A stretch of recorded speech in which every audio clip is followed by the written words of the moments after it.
మనకి ఇంట్లో పాలు అప్పుడప్పుడు విరిగిపోతుంటాయి కదా! వాటిని వేస్ట్ చేయకుండా వాటితో కలాకండ్ ఎలా చేయాలో చూసేయండి.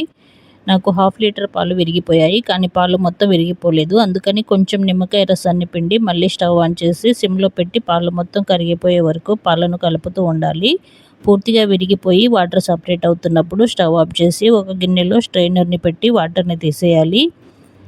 ఆ తర్వాత అందులో కొన్ని నీళ్లు పోసి ఒకసారి కడిగి ఇలా చేత్తో గట్టిగా ఒత్తుతూ అందులో ఉన్న నీళ్లను తీసేయాలి. ఇప్పుడు మళ్ళీ అదే పాల గిన్నెలో కోవాను వేసి స్టవ్ ఆన్ చేసి లో ఫ్లేమ్‌లో గరిటెతో స్మాష్ చేస్తూ కలుపుకోవాలి.